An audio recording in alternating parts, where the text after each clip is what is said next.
Welcome, listeners, to Banquet Hall. This is the first ever podcast for live studio audience. I have two of my best friends off camera to the side, so if I hear snickering in the back or any types of shenanigans, it's these two. T, Lisa, how y'all doing over there? Great. Doing great. My goal is to get some side laughs because it's going to seem like we have a laugh track and it's going to make me feel actually funny if I say a joke and then actually hear it. Because usually when I'm recording a pod, I'll say something, I'll be like, oh, that was funny. People are going to laugh. But now I have like a little test. You gotta look up into the One for one, though. camera. One for one, though. But this is exciting. I haven't done a podcast in 2 months, so might be a little rusty, but I'm very excited. Dominique, welcome to the Banquet Hall podcast. How are you doing today? I'm great. I'm like so happy to be here. I'm like such a fan. Wow. It's always nice when we have fans of the podcast on the podcast. It's your first podcast. We're going to have some wine later in the episode too, which I'm really looking forward to. But listeners, if this is your first time tuning into the Banquet Hall, make sure y'all do all the things: like, subscribe, follow, comment, share with a friend. What else do people do to get views? Buy bots. Share, comment. If y'all have bots, use the bots to up the likes. Okay. Do all the things. But yeah, Dominique, welcome to the IE. Welcome to my home. It's your first time at the crib, first time on the podcast. And we actually got an audience submission for an icebreaker question. So the icebreaker question for this time, what is a comfort movie, comfort TV show, something after like a long day, you just want to get a cup of wine, a glass of wine, sit down and watch something and just chill? You know, my comfort movie is really kind of crazy actually, but it's Norbit. I just feel like that movie is just so funny. Like, I laugh every single time. I really do. And TV show, Real Housewives of Atlanta. But those two I could just watch any day. I don't know. Isn't it just comedic? Norbit's hilarious. I don't know what movie I was expecting you to say, but I just wasn't expecting to hear Norbit. Yeah, people wouldn't usually. Oh my gosh. That movie is so funny. No, it's hilarious. You I haven't watched it in so long. I'm sure it's probably problematic. It is. And I just crack up at it even more because of her wine cooler. So when I'm drinking my wine, I just imagine. It's such a quotable movie. I remember when it first came out, it was one of my favorite movies because I would be busting up laughing so much. But every time I think of Norbit, all I hear is turkey! The who was eating the turkey? What a good comfort movie. Yes. I would have to say my comfort movie, and it's a very underseen movie, but it's so hilarious, and it's Lego Batman. If there's any movie that I swear by, I've said this probably 10 times on the podcast, but if you turn on Lego Batman, I guarantee that you're going to laugh. Especially you. I feel like you would for sure laugh. I could see that, because I like cartoon type movies and stuff. And I feel like with a good comfort movie, like you want some laughs, Mm-hmm. you want something that's easy to watch, you want something entertaining, preferably good, of course, but damn, we might have to watch Norbit after the pod. No, like, I think I'm going to watch Norbit, like, for sure. For sure. Great icebreaker. Thanks, Lise, for the icebreaker suggestion. We need live audiences more often. I feel like I have a whole production crew over here. No, this is fun. Like, no, seriously. No, we're not even at the official first question of the pod yet. But as a formal introduction to the podcast, Dominique, who are you? Where are you from? And how did where are you from shape who you're becoming today? Wow. Hello. I am Dominique, official Queen Dom. I'm from Carson, California. And where I'm from shape. Yeah, how does where you're from shape who you have become or in the process of becoming? It's a process. Honestly, I think just just seeing everything around me, being from LA and just seeing everything I want to strive for, driving down the beach and seeing all the nice houses and just wanting to stay in LA and really live that real LA life as a native. I don't know, I just really want to see it through. So that kind of motivates me, and I feel like that's where I'm from. I love Carson and LA, and I don't know, I couldn't live anywhere else. I just love LA so much, and so I just really want to be I don't know, I feel like did that answer low-key? Yeah, and answer the question. I didn't even give you the whole rundown. You don't have to worry about like, is it a good answer? Is it too long? Is it too short? We just pot it. We gonna have a good time with it. But I think I love asking people from LA where they're from on the podcast because I feel like out of all the guests on the pod, like 70% of them probably are from LA. And Lisa and I talk about this all the time, but authentic LA, like actually being from Los Angeles, not the influencer LA, not the Hollywood LA, but like actually growing up in the city, going to high school around the city, like we're actually from there. But then you leave for college for some time, you grow up quite a bit in college, and you come back, and it's like you're kind of introducing yourself to the city all over again. But it's special. Like just 2 weeks ago, I was at a Dodger game. A week before that, I was at the beach. A few weeks before that, I was at a Sparks game. There's just so much to do in LA, and I love it. Yeah, and I love the beach. Like, what's your favorite beach? Honestly, I don't have a favorite, but I do always go to like the El Segundo Beach little sector. But Manhattan Beach, I like a lot. Yeah, Dockweiler I feel like is iconic. You know, the bonfires, like, gotta throw that in there. But they are iconic, but I'm not gonna hold you. I gotta know who's gonna be at the Dockweiler bonfire. No, you I need absolutely to have know. to know. I need to know if I'm getting home safe. Yeah. I need to know if people about to be acting Yeah, up. that's why I was hesitant because I'm like, Dockweiler, I do go there, but favorite? Like, I kid you I don't not. know. There was, I don't think it can be your favorite. There was a time in college, me and Andre was in our, because you know Andre and I stayed together, and I was scrolling through Instagram and I saw a flyer for a bonfire at Dockweiler. And he was like, "Oh, lit." I'm like, "Nah, there's a flyer." Actually, no. This is a morning post. Actually. Yeah, random Instagram following at Dockweiler. I don't know if I'm coming to that bonfire. And lo and behold, the bonfire got shot up. See, you knew. I knew. It's that 7 cents for being from LA. Yeah. But we're both from the city of Los Angeles. Let the listeners know, what is your first memory of us crossing paths? It's the first time we became in each other's pathways in life. The very first memory of us. So I went to King Drew, and literally I was a college peer counselor, and so we would always be like, we just had the front row seats when like college admissions people would like come to the school, and we would like greet them and stuff. And so Kyler came to the school, and literally I was in that senior mode where I was just like, college is like the pinnacle. Like, I can't wait to go to college. So when they came, I was just like, oh my gosh, UC San Diego is here. Like, hello, like, nice to meet you. And then like they did this whole presentation to like our group about UCSD and just like the community there, the Black community there, how it's impacted them. And honestly, I had never really worried about UCSD for real because I never heard about it. But like hearing their stories and like their experiences, it like really was pivotal in me like choosing to go there. So yeah, I always say it was literally like my first sprint at UCSD. So that's crazy how many people say that. Like, I feel like I have a record of like 50 people. It's just, oh yeah, we're the first person I met at UCSD. Yeah, so and I wasn't even there yet. Like, that's crazy. I can't even undersell how ready you were to go to college.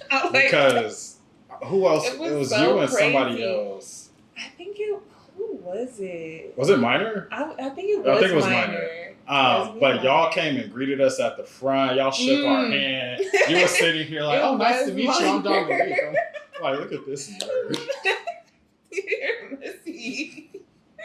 You're messy. No. We're friends now, so I can say that. I know. But it was very much nerd. Like, there was no way I should have been. Y'all was sitting in the front row, so attentively listening to everything we're saying. Taking notes. I'm like, hey, gee, it's not that. I'm just going over what's on the website. Like, I just knew. I was like, oh, I'm going today.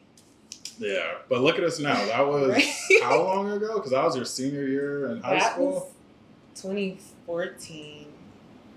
Because I graduated 2015, right? Yeah, you graduated 2015? Yeah.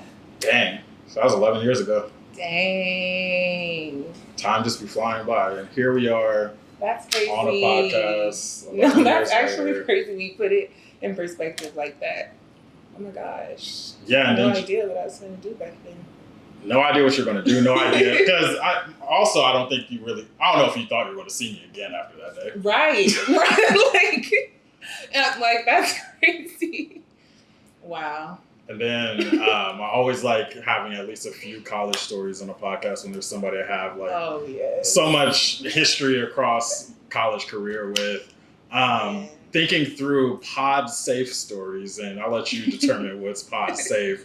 If somebody's like, oh, do you know Kyler? Like, what's the first story that comes to mind besides what we met? That's safe for the pod. If you can't think of a pod safe one, it's going to be a Patreon story, but. Oh, gosh.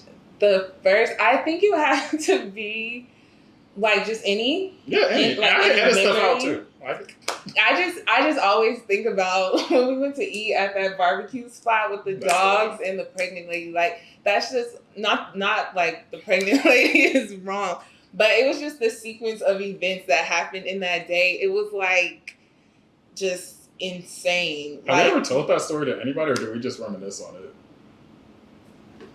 I feel like we never really. I don't know, because I feel like we will sound crazy. Like, I know, and that's why I'm curious, because we have literally 2 people in the room with us now. So we have to tell this because we're each other's witnesses, though, so we're not going to be crazy, you know? They don't care about that. But that, no. They don't judge us off GP. No, like when I think, that's the first thing that comes to mind sometimes. Like that one. Well, let's go ahead and tell that one. So, Dominique and I, we're both foodies. We're both Tauruses. We actually have these Taurus wine glasses in front of us, which is the most Taurus thing you could possibly do on a podcast, if I do say so for myself. We used to always be trying out different restaurants in San Diego. One thing San Diego don't really do well is barbecue. There's not a lot of barbecue. There's not a lot of soul food. You can't even get a good burger in San Diego. Really can't. It's just tacos. If it's 10 p.m. in San Diego, you're getting a taco. Like, that's all. That's all they got for you. A taco. But we wanted to try some barbecues joints. So we drove to this place. I think it was in like, not Mission Bay. That area where like USD's at. Somewhere in that area. Yeah. And so we sit down. It's like this outdoor area. Bunch of people were there, which I don't know why so many people were there. There was a lot of people, like, yeah. But the most important group of people that was there, y'all, there was this table of at least 10, all older white women, and they all had at least one pug. And corgis.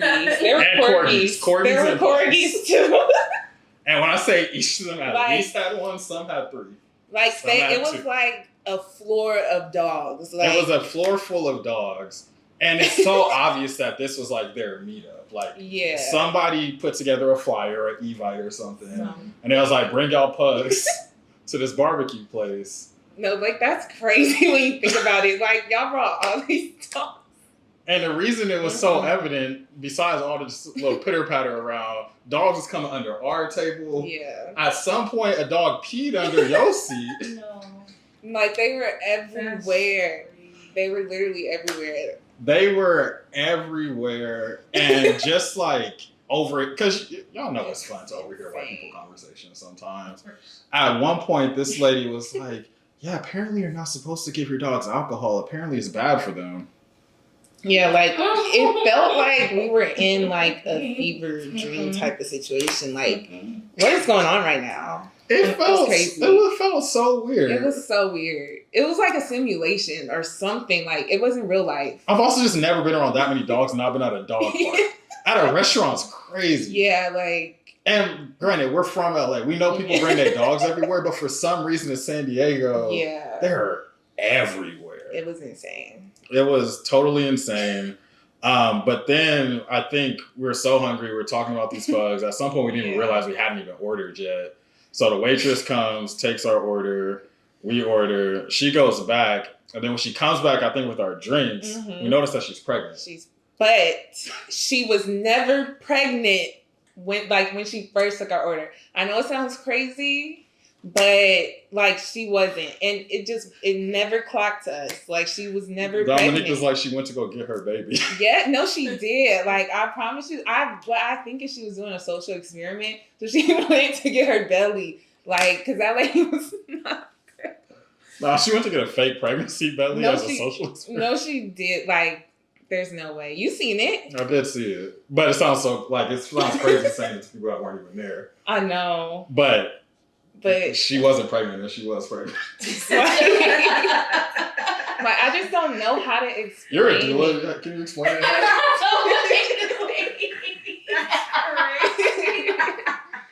No, she was not pregnant. Oh my gosh! In the moment, it was fucking insane. I don't think there's an explanation for it. It's not. But when the food did come, we towed that food up. Yeah. We towed them plates up. That food was so good. It was fantastic. Wow. And I feel like we just have plenty of stories like that. Because another one that comes to mind, do you remember our trip to Universal? Yes. Oh my gosh. I think about it. It was just so spontaneous. Like, we were literally just like, you want to go to Universal? And like, we literally just went. And it was like hella lit. And then we were like driving, listening, like it was like the perfect day. Because we just wanted to go to City Walk. Yeah. Walk City Walk. City Walk is all right. There's not really much to do. And it's like you're trying to get tickets to Universal Studios. And then we were like, oh, you want to get a season pass to Universal? It was like $4 more, so why not? Yeah. We also, that time at the Griddle Cafe when there was a fly. Oh my. And yo, pancakes. I was sick because I love to eat and I couldn't eat it. I was sick. It was literally, and it wasn't even like it was a little teeny fly that you could probably be like, oh, it's a little, it was like a thick ass fly, right? Like smack in the middle of my, like, but mine it was on the second pancake. It was on the second pancake, so dented in. No. Like it was sleeping under the blanket inside of my pancakes. I was sick. They took my pancake back and I was just sitting there. That was horrible. Oh my, what a time though. Oh my gosh. I do think about the French toast in La Jolla. Shore House Kitchen? Yes. I swear by it's the best French toast ever. French toast ever. We're going to turn this into a foodie pod in a second. Right. Oh my gosh. I think that's just what's dope about having people I went to college with on the podcast, because we're able to tell some of these stories. We're able to just talk through like what the college experience is like, because so often, especially like when I used to be on the road more often with admissions, I'm talking to students about college, but they ask all the boring questions that, like, yes, they're relevant, but college is not just about what you're studying. It's not just about what you're doing in the classroom. It's about so much more. It's about those adventures, about those experiences. And I also will say one more quick story before we transition to talk more about you. I feel like you were also there for like the ascent of Kyler, the spoken word artist too. Because I feel like he was always at the open mic. You were at the first Flex in My Expression. You come to open mics all the time. You made me a hoodie with the title of one of my poems on it. So what was that like, just being from the inside? Because I feel like a lot of people know that I do poems now, but what was it like to actually be there in the moment and like seeing that trajectory? This is actually such a great question, because Kyler also took me to my very first open mic ever. So like that's where like I would always see, the poetry and stuff, but like I had never been, I'd never been like in the room with like poets. I'm sorry. It's wild when people think poets just be doing, because it's always like y'all be in there with that. Yes, like usually like the spoken word, the Rafael de la Ghetto, that was my intro. That was my intro to it. So I'd never been in this space, and so like it was like really cool. So that was like my first introduction to spoken word at all. And so watching Kyler's growth in spoken word, it was like really cool too, because you did like the Flex in My Expression, and just seeing that, because that was like not only his spoken word stuff, but like his event planning, programming, like stuff combined too. So it was like really a big project, and that was just coming out the gates. Like that's really crazy. Here we are 10 years later. Right. And so I think it's been like really great to see, because like you would see him like perform it for Flex My Expression, and then you see him go to like Queen Bees, like to the open mics and perform like all the poetry, and then like write more, and then coming out with books and stuff. So I think just seeing your growth, and like just seeing you be able to like keep everything together, and like just keep everything together. No, like, but, like, because it's like staying consistent with it, because you have like all your books, your poetry books, like you buy all your poems, everything, the 30 for 30s. Like I'm saying, like you do so much within like the poetry world, and it's like just seeing your growth. It's been like really cool. And I think that is a good transition to talk about your own growth. So, kind of what prompted the idea of having you on the podcast.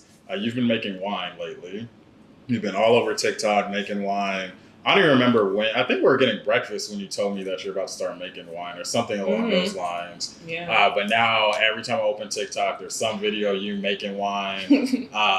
But before we even get to like the history of it, I gotta, now that we're in person, I gotta talk about this TikTok comment because you recorded a video of somebody asking something dealing with jail. Can you please, just for the sake of the podcast, oh my God, tell me what these people be doing in your comments? What was the story? Okay, so people, they'll be commenting, they'll be like, "Oh, this is prison wine, this is hooch," or something like that. Prison wine is and like, so this is gonna be a little tangent because this really irritates me when people say that. Because people assume like because you're a Black woman making wine that you had to have learned it from somebody being in jail. Like there's no way that I could have attained this knowledge on my own. And it's very frustrating because it like discredits all the work that you put into like making wine, actually like having sanitary processes and procedures to like really execute something. And so for people to just diminish that down to saying I must have learned that because my man was in prison, like crazy comment. What if my man was the owner of a wine company? Why can't it be that? But it's like, why does the man have to be involved at all? Look, like that, like for real. And it's crazy because it's like on other people's videos, if they're doing that, like they would never say like, "Oh, did you learn this in prison?" It would be like, "Oh, Martha Stewart something," like, you know. And so I just don't appreciate that. And I feel like with my, I guess, platform, that's why I really want to just show people that like wine is accessible. Like it's not something that like you have to go out of your way to do. Like you can very much make wine in your homes, and it shouldn't be diminished to something that's like not like adequate or like you know. So yeah, that's the wine thing. Yeah, because I saw the comment, I was just like, wait, what do you mean her man was being in prison? Yeah. Like, because I looked at the video, I'm like, she's just making wine in the video. Oh my gosh, that's really crazy. Like, yo, the wine flavors ain't like Crip Blueberry, is it? Right, like blood strawberry. Not you trying not to laugh. It's so crazy. I'm like, why are y'all beefing with a beverage, a drink? Like, it's so crazy. It is wild. But before we open this bottle in front of us, walk us through what's kind of the origin story. Why did you start wanting to make wine? So I actually kind of stumbled upon this hobby, really. So, well, kind of backstory. I've always been like into wine, honestly. So it's always been a thing. I've always been interested in going to like wineries, wine tasting, stuff like that. So it's always been like a thing. And so like last December 2024, like just going through a rough time, I feel like I needed like an outlet to like get my mind just like, you know, just off of, you know, everything going on and just focus on something that would like fulfill me or like something I wanted to do. And I've always really loved science, so that's always been a thing. And so I started getting curious about like wine and how it's made. And I was like, I wonder if like this is something I can make. So I started like researching stuff like that. And I was like, wait, I think like I can actually just make this from home. And so I was like researching, like collecting all the materials, and I was like, make my first batch. And so I actually made it. And I was like, and before I made it, I was like, I just want to document the journey just to like, because I really wanted to like see how I did everything, you know, like the recipe, like so I could like do it again. Because I literally like I didn't know what I was doing for real. Like I just did it, and I was like, yeah, like I mean, what's the worst? And I would be researching like, is it harmful to like make wine? Like, can anything go wrong? Blah blah blah blah. Because like I was like, I don't know what I'm doing, but yeah, I did a lot of like research before, and then I kind of just did it, and then I just started filming it, and you know, kind of just went with it. What was the first flavor of the first wine you made? Strawberry. Yeah, because I was like, I just want to keep it like simple. So yeah, strawberry was the first flavor, and I feel like I learned a lot. Like, I don't know, I think with that first batch, it taught me like the importance of like a process of something and like seeing something through to the end and like being patient and like learning from my mistakes and a big thing is like being comfortable with like failing, because I didn't know what I was doing, so I had to be okay with like, okay, if this does mess up, like, well, what did you do wrong? Like, how do you fix it? And like, even still, like, I've been making them still like wine to this day, but like I still have like errors. Like sometimes they'll not blow up.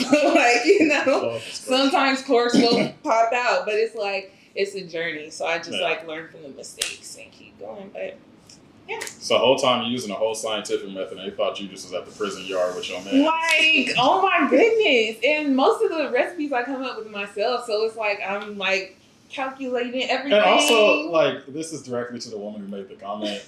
I don't think they make a banana pudding. They are making fruit cocktail pear nasty. Like, nasty. I just know it's good. Not every wine gonna be your wine though. But so that's your origin story, and since then you've been blowing up on TikTok, if I shall say so myself, like really getting a following, getting growth. Because I think it is, like you said, when you think about wine culture has a lot of things in our society. White women are supposed to be the face of all these specific things. Only white women can do yoga. Only white women can drink wine. But you're the voice, not the face of black wine on TikTok, obviously, but you're becoming a face of black winemakers. You're making your own wine. What has it been like just to see the support you've gotten? Because like you said, you were just kind of documenting the process to begin with, but now like you're actually engaging with the community of folks. Yeah, honestly, like I appreciate it so much because it's like, I don't know, I didn't really expect it, honestly, because like, I think it's cool, but I just never really thought people would, like, think making wine is cool. Like, because it's like, you know, I literally just be in my kitchen, like, literally just making wine. I thought it was so nerdy. Because it's like, I don't know. And, like, people would be like, oh, like, this is a cool thing. I'll be like, oh, like, yeah, but I never think of it as, like, something. Yeah. I mean, you're the only person I know that makes their own wine. Yeah, so. And I hear that a lot, and I'm like, you know, I guess so. But I don't know. I think it's just been so fun for me and so much of like a passion project. I don't think of it as like it is something special, but I don't think of it as like extraordinary. I think of it as just like something that like, I don't know. At this point, it's kind of like I just have to do it. It's like the feeling at this point. So I just don't think of it as like crazy. But yeah, so it's like always just I always feel very grateful, and like people show their support and stuff. Yeah. And I like sending love and support and like commenting and like sharing and just letting me know like you know, just commenting, talking about like the different flavors, about like the growth, about like even people starting to make their own wine and like getting their kids. So it's been fun. Like, I just really love it so much. And I like welcome it. Like, I always want to help others too who are like trying to start making wine, have questions. Like, so yeah, I love it. And thank you guys.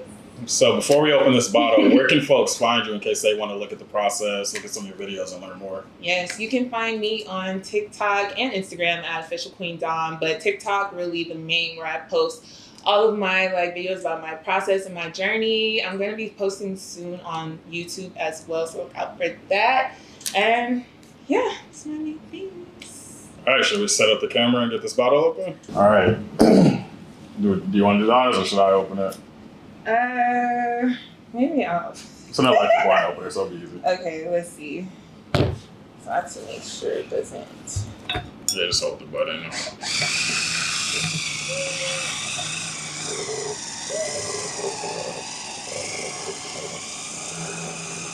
Oh, wait. Oh.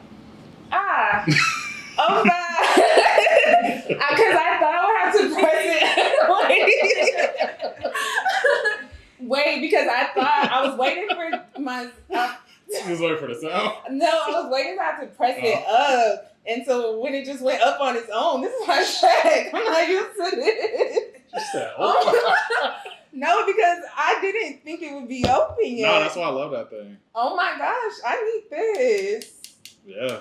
Yeah. They're not sponsoring the podcast, so y'all don't got to know what brand it is. But you got to get me this electric wine opener. I didn't even know it was open. I like that. So easy a caveman can do it or whatever. I like that. Okay. So, what flavor is this again? So, okay, let me do a little intro. So, hello, pod. This is a tasting for my cran-mango wine. If y'all remember back in the day, I did an experimental series where I did an ocean spray cran-mango wine infusion situation. And so it's been 3 months later, and now we can finally try the wine. So this wine, it is a freshly bottled wine, so it isn't aged as much. And so I've tried it already, so I have my opinions, but everyone's gonna try it and let us know their thoughts. So, yeah. Cheers. Cheers to the audience.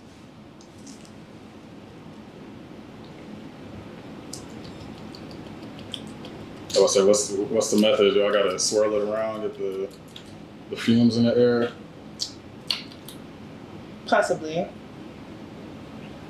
I'm rocking with it. It's very it's a little strong, it's very dry. I think it's like a little malty a bit. It's more mango than cran in my opinion. But I feel like the cran makes it a little sweet. I don't have as sophisticated of a take as you. It's good though. I feel like those are just like. Because as you were saying, I was like, yeah, I get a little malty. I do taste a little more mango in here. I'm just like, it's good. I want to keep drinking. Yeah, so these are I don't know, because I just feel like I made something. But this one I am very proud of because I tried to imitate the ocean spray, cran-mango juice. And so I did add some of the real ocean spray cran-mango juice inside of there. And I used dried cranberries and frozen mangoes to get the whole taste. And so it was really interesting because it's I kind of developed that recipe. And so I'm I always whenever I make a wine bottle, I always critique it after, because I'm wow, what did it end up tasting like? So it's always a surprise to me. So do y'all taste the maltiness? Yeah. What do you think? Yeah. Honest opinions. It's good. It is malty. It's and very dry, but it's I like the mango taste. How strong the mango is. I do prefer sweet wines. Yeah, me too. So I really like that aspect of it. Go ahead. Yeah, I agree with what you said and also what you said. Yeah, kind of echoing. I do get the maltiness, but it is it's flavorful. So it's not a, sometimes you drink wine. I mean, I really like wine, but sometimes you drink wine and you're this is just alcohol. We're just it's not anything. It's just strong. But I feel it's flavorful. It's fun. Yeah. Flavorful and fun. Those are fun words. So I'm the only one that can't tell when something's malty or not. Yeah. No, I feel it tastes malty. I know exactly. It's basically a fogey. Did you say it's basically a fogey? I'm just kidding. It was coming out of me.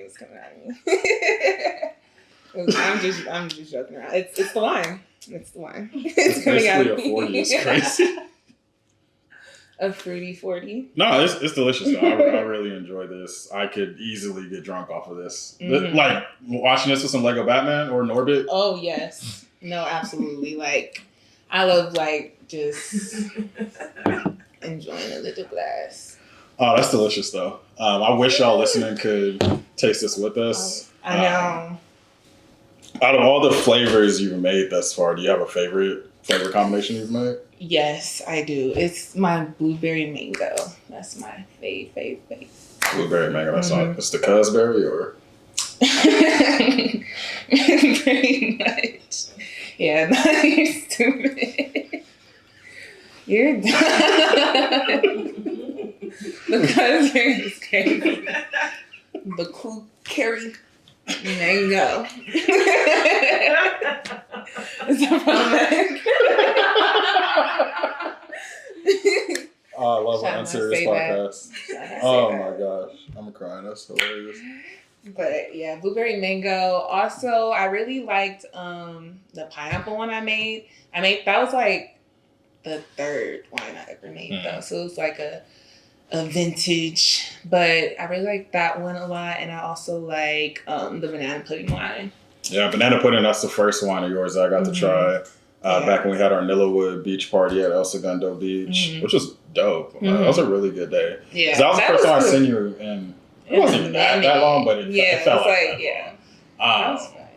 I find myself just constantly just in environments. I'm just hanging out with a bunch of homegirls at the same time. I'm never around more than 3 dudes at once anymore. It's always me and just a bunch of homegirls. We went to Turks, me and a bunch of homegirls. Went to Palm Springs. I'm not complaining. I'm not complaining at all. It's dope. But it's just funny. Because I was looking at Nilla's TikTok video. Oh, yeah. I'm like, dang, it's really just a bunch of women. It was so much fun. We bring the vibes. Bring the vibes. Shout out to Nillawood. Yeah, shout out. But I think that's also what made me excited to do the podcast, because you're not just hitting us with your basic wines. Like when you said banana pudding wine, I'm like, oh, I didn't ever think of having like a banana pudding type of wine. When you mentioned the cran-mango, I was, because you know the neighborhood loved them some Ocean Spray. Yeah, you know the cran great. So if you come in with the cran blank flavors, like you winning people over. Yeah. That's a whole market for you right there, because I love this. I could drink this whole thing right now. It's so different. But I'm just really excited to see how the wine continues to grow and develop. Do you have like a name for the brand of wine yet, or is that still under development? So I call it Chateau de Louise. Okay. Yeah, because so usually like French wines, they're like named after a chateau, but like my wines aren't obviously French wines or like grape wines. So, but I feel like my wine is just as important as those. So I decided to name mine a chateau after my middle name, which is after my grandmother's name. So Chateau de Louise. Chateau de Louise. Do you have a label for it yet? You know, I do have labels, but I didn't get it on this one yet, but some of them have. Oh, that's dope. I'll just ask them just to ask. But I think I want to change it up, so I haven't been putting them on. But the next ones I'm about to bottle, because I have a bunch that like I just haven't been able to bottle yet. So I think for that next batch, I will like have a new label. Awesome. And I know most people listening to this podcast, the question that's at the top of mind is where can they buy it? Which, you know, I actually don't sell it at the moment. So this is exclusive. Hate to be off. Yes, this is actually very exclusive, but you can tune in to watch my just my journey and everything. I also am gonna have an ebook coming soon. Okay, ebook. So look out for that. It'll have like pretty much the steps how to make it. I do like the videos on how to make it all the time, but if you're like you need to read out the steps type of learner, you can get an ebook. But yeah, but in the future we will have them for sale. Oh, absolutely. Just not yet. Yeah, it's all part of the process. And I think what I really appreciate, and part of the reason why I even do the podcast, is because when we look at artists, when we look at business owners, we always see people when they're here, but we don't get to hear the stories until they get there. But to hear the people's stories as they're developing their wine, like hearing about the whole fact you had the scientific process to it. Because we don't want to just get to the store and we see your face on the wine. Like, oh, dang, Dom made wine. But to hear about the process, to see you go through it, and most importantly, for it to actually be good. Like, I don't like overhyping stuff that's not actually good. Because we see all these celebrities, they got their wine. Most of these celeb wines is trash. Most of the liquor's trash. The wine's trash. But it's all marketing. Yeah. Because it's like, oh, you try the Snoop wine yet? Then you go try the Snoop wine. The Snoop wine is garbage. No. It's garbage and homophobic. Well, say that. Say that. Yeah. Hey. I'm sorry. That Lightyear shit pissed me off. Because I saw Lightyear. Yeah, he's weird for that. What's Lightyear? It's the Buzz Lightyear movie that they made a few years ago.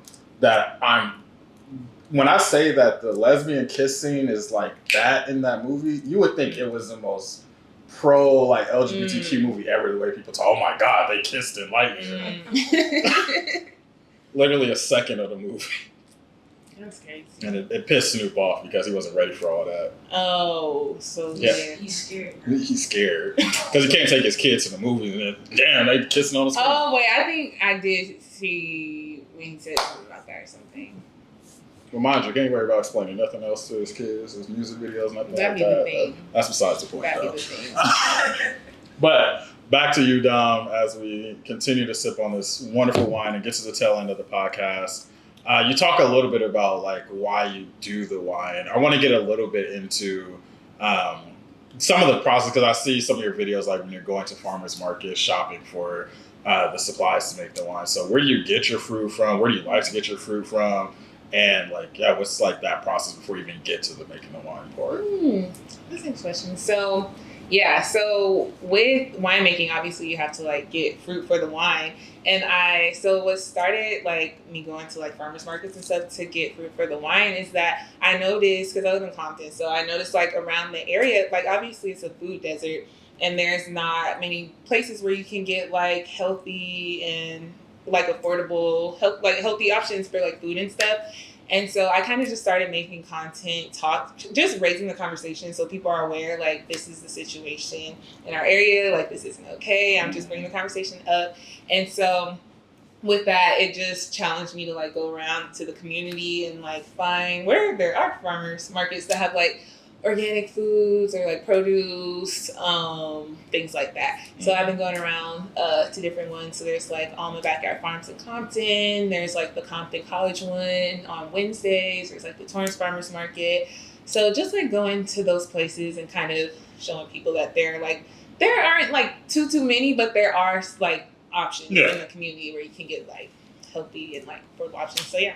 And so I've been going to like farmers markets to get fruit for my wines, and they have been turning out like, well, actually I don't know how they turn out because I haven't tried it yet, but from how they've been like aging and clearing and looking, like I know like they're gonna be fire. So yeah, I'm excited for those. And I encourage y'all to check out her TikTok because like obviously, not obviously necessarily, but being oblivious to like all the process of wine, like I see all these different gadgets and tools you have and testing like the alcohol percentage and certain tubes and stuff. I'm like, oh, you really, because that's where I just like, you really like are making wine. You're not just pouring a bottle of cab into a bowl and adding some fruit to it and saying that you make wine. Like you really are making wine. And I think, at least for me, because Andre's family, I think his grandma made wine or makes wine, and talks about like the stomping the fruits and whatnot in the barrels, but beyond that piece of it, like I just didn't have a clue. So definitely a great TikTok follow. Highly encourage y'all to engage with the content. But before we close out, a few quick hitters. But there's this phenomenon going on that you are very involved with, and that's the pickleball phenomenon. Oh.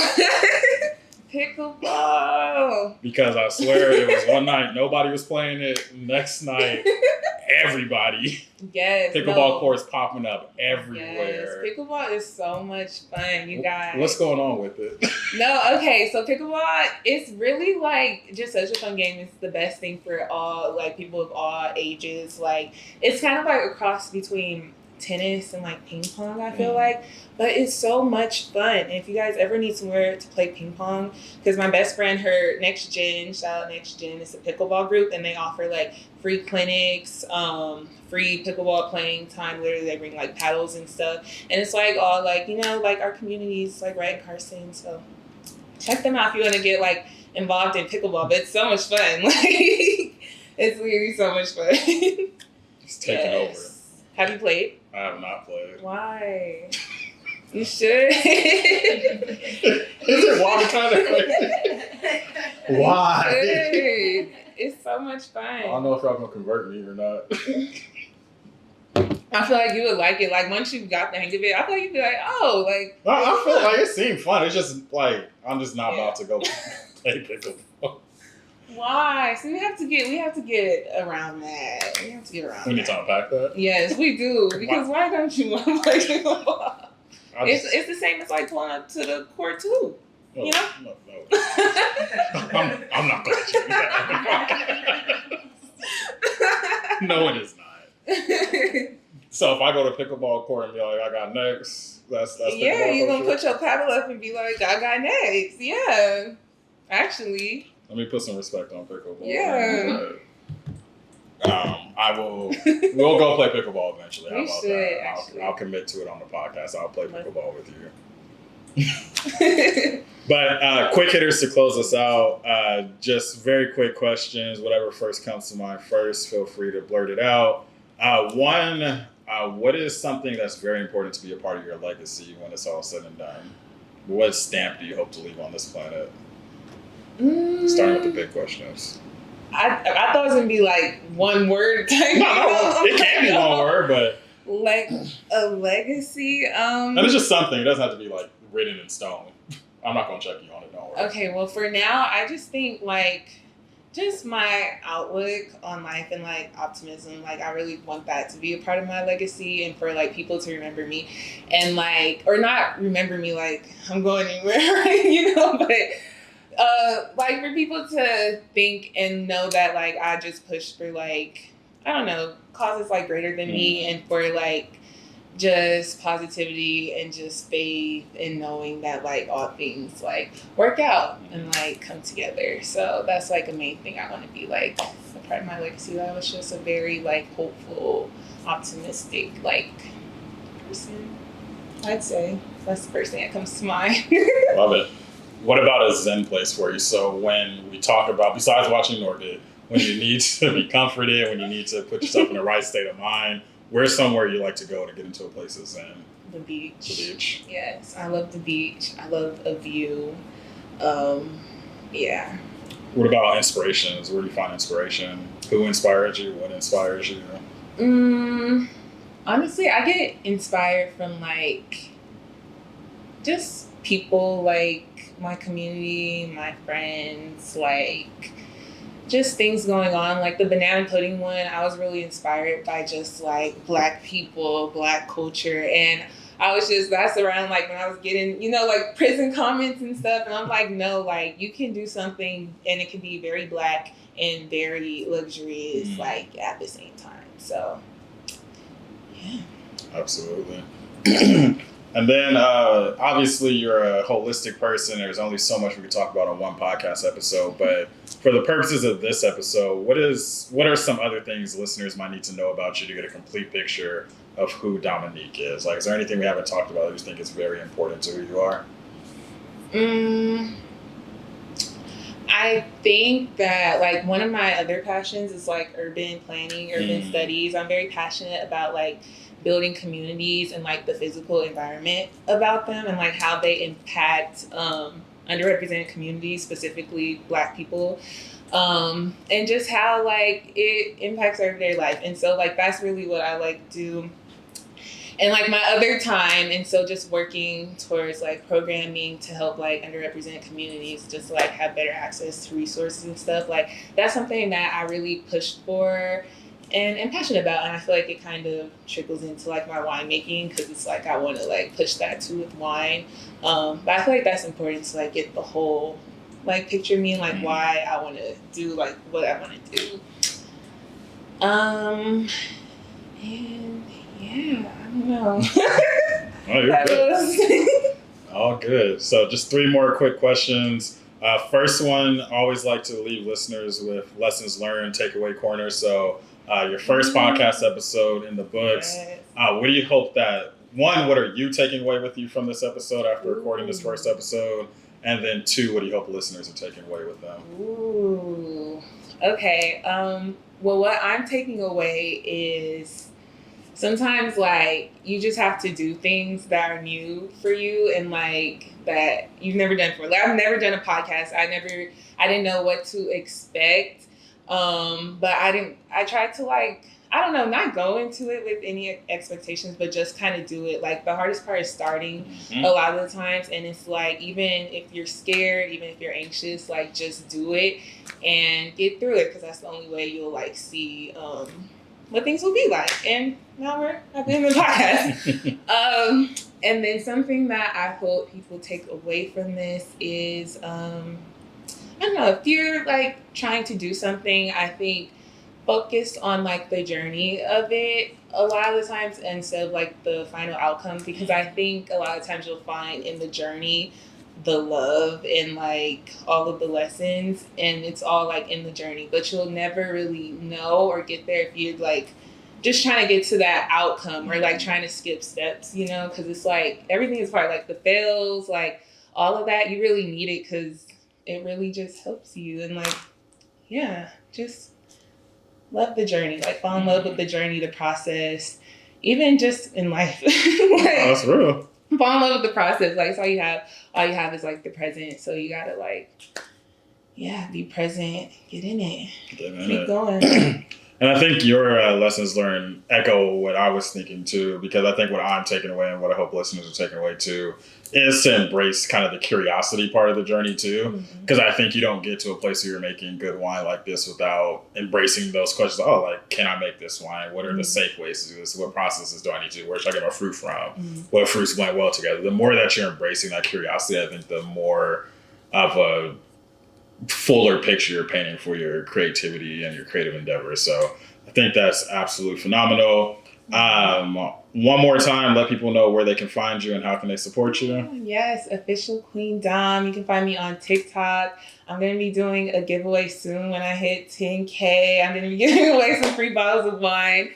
So if y'all are interested, make sure you check that out. But yeah, I'm like so excited to have done this. Thank you for having me. I feel like super, super honored. Like, I'm so proud of you. Like, all of your endeavors. Like, yeah, so. Yeah, and I'm happy to have had you on the podcast. Last part of the podcast is just shout out corner, manifestation corner. Anybody you want to shout out? Anything you want to manifest on the podcast? Oh my gosh. Shout out Des, my sister.